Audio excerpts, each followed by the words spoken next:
ये उत्तराखंड के लोगों के हित की सरकार नहीं है। ये भू माफिया, खनन माफिया, शराब माफिया जो इस राज्य को लूट रहे हैं, तमाम तरह के संसाधन हमारे हाथों से खींच रहे हैं, उनकी सरकार हमें लगती है। जब जब सड़कों पे लोग उतरते हैं, धामी जी का बयान शुरू हो जाता है कि हम इस दिशा में आगे बढ़ रहे हैं, बड़ी बड़ी खबरें छपती हैं अखबारों में, लेकिन हकीकत कुछ और है। मैं देख रहा था कई लोग कह रहे थे फ़ोन करके कि सीएम साहब का बयान आया है। हमें सीएम साहब पे तो भरोसा रहा नहीं। आप लोग जिस तरह के अभियान चला रहे हैं, आंदोलन कर रहे हैं, इसी पे हमको भरोसा है, इसलिए हम इस महारैली का हिस्सा बनने आ रहे हैं। प्रणाम, नमस्कार। मैं अंकित गहरोला और आप देख रहे हैं इस वक्त लोकार्पण। कल रविवार के दिन यानी कि 29 तारीख को सितंबर के एक महारैली का आयोजन करवाया जा रहा है ऋषिकेश में भू कानून मूल निवास के बारे में।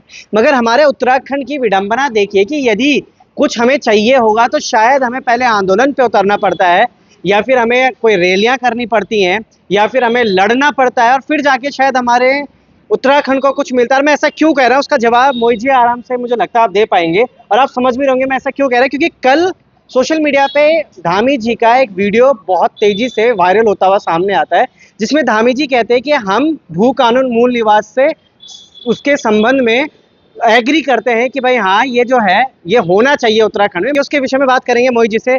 सर कैसे हैं पहले तो आप? मैं बहुत अच्छा हूँ, आप कैसे हैं? मैं भी बढ़िया सर। मगर मैं वहाँ उस मुद्दे पे आने से पहले आपसे पूछता हूँ कैसे चल रही हैं तैयारियाँ ऋषिकेश के महारैली को संबोधित करना आपने है, पूरा चलाना है, किस तरीके से तैयारियाँ चल रही हैं?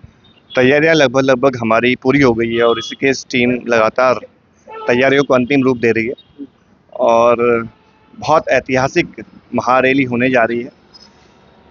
उत्तराखंड के हर हिस्से से लोग महारैली में भागीदारी कर रहे हैं। कुमाऊं के विभिन्न क्षेत्रों से, गढ़वाल के विभिन्न क्षेत्रों से, जौनसार से, दिल्ली से, चंडीगढ़ से, अलग अलग शहरों से लोगों के लगातार फ़ोन आ रहे हैं कि हम महारैली का हिस्सा बनने के लिए आ रहे हैं।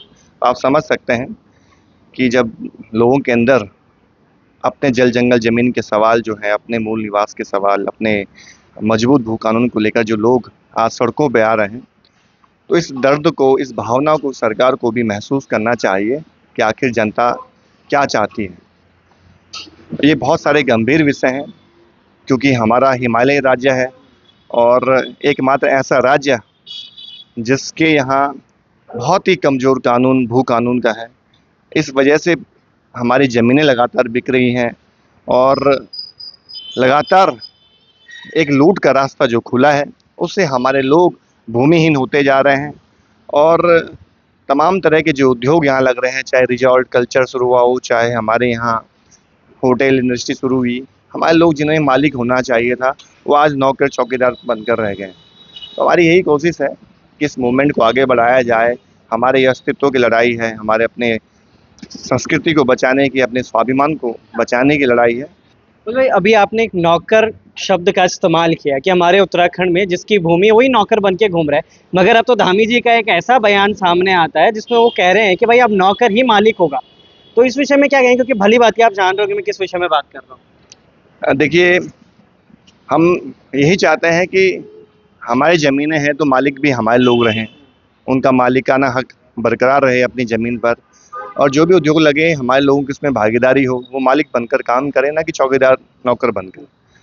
रहा सवाल धामी जी के सवाल का, तो आपने देखा होगा ऋषिकेश में कल हम लोग प्रेस कॉन्फ्रेंस करते हैं महारैली की तैयारियों को लेकर, और उसके बाद 2-3 घंटे के भीतर मुख्यमंत्री को प्रेस कॉन्फ्रेंस करनी पड़ती है और उन्हें कहना पड़ता है कि हमारी सरकार मजबूत भू कानून की दिशा में आगे बढ़ रही है।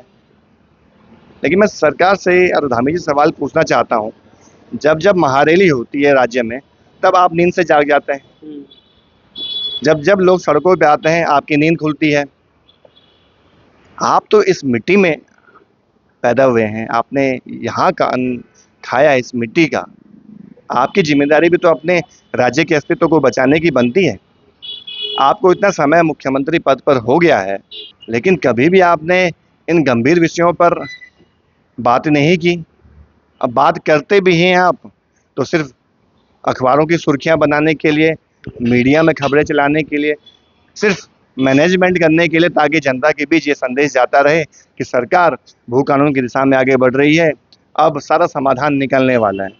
हम ये कहना चाहते हैं, जब अभी हाल ही में गैरसैंण में विधानसभा सत्र हुआ तो सरकार की कोशिश भी यही रहनी चाहिए थी कि वहाँ पर मूल निवास और भू कानून के सवालों को लेकर विधेयक सर्वसम्मति से पारित होते, लेकिन उस पर सरकार ने काम नहीं किया। वहाँ पर हमने देखा हमारे विधायक, मंत्री, इनके वेतन भत्ते बढ़े, लेकिन इन तमाम जनता के सवालों पर कोई भी विधेयक पारित नहीं हुआ। तब लगता है कि कहीं ना कहीं जो सरकार है ये उत्तराखंड के लोगों के हित की सरकार नहीं है। ये भू माफिया, खनन माफिया, शराब माफिया जो इस राज्य को लूट रहे हैं, तमाम तरह के संसाधन हमारे हाथों से खींच रहे हैं, उनकी सरकार हमें लगती है। और मैं समझता हूँ कि जो धामी सरकार कह रहे हैं कि मजबूत भू कानून लाएंगे, उस भू कानून को विधानसभा पटल में रखने से पहले हम लोग ये मांग कर रहे हैं कि सुभाष कुमार की अध्यक्षता में जो कमेटी बनी है, वो कमेटी की रिपोर्ट जनता के बीच सार्वजनिक होनी चाहिए। आखिर उसमें किस तरह का भू कानून बना है, क्या वो जनता के हित में भू कानून बना है या भू माफिया के पक्ष में बना है। मतलब आप अभी धामी जी के बयानों से खुश नहीं है कि वो इस तरीके के बयानबाजी कर रहे हैं? देखिए, आप समझ सकते हैं, धामी जी का पहली बार बयान आता तो हम खुश होते हैं।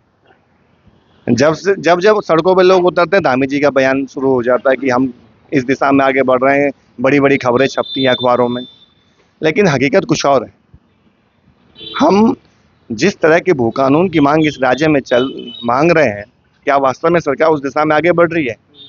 क्या ऐसा कानून तो सरकार फिर से नहीं देने जा रही जिसमें भू माफिया का हित हो, बाहर से जो पूंजीपति यहाँ आ रहे हैं उनका ज़्यादा हित हो, यहाँ के लोगों की ज़मीनों को लूटने के लिए?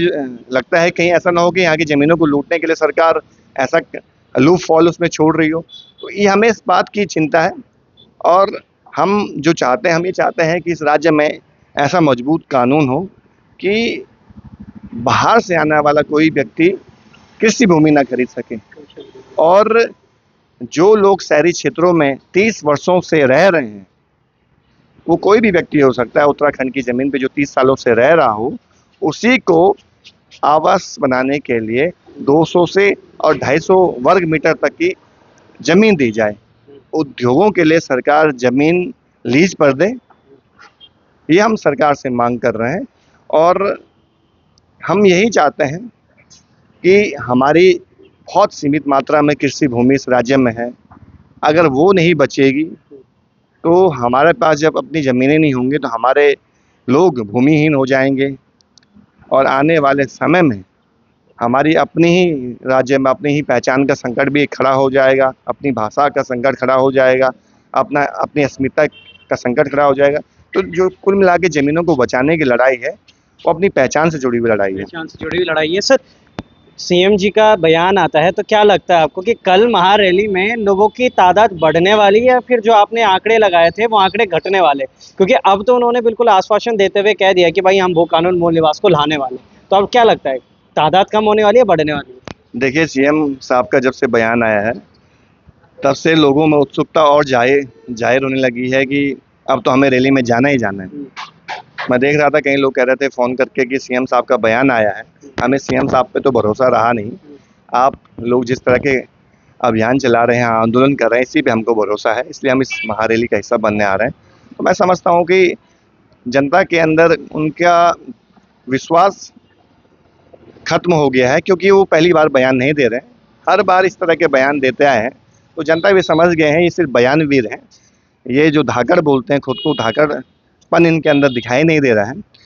तो मुझे लगता है कि धामी जी के बयान के बाद अब और बड़ी संख्या में लोग इस महारैली का हिस्सा बनेंगे। अगर बयान ना देते शायद कम संख्या में लोग आते, लेकिन अब ज़्यादा संख्या में लोग आने जा रहे हैं।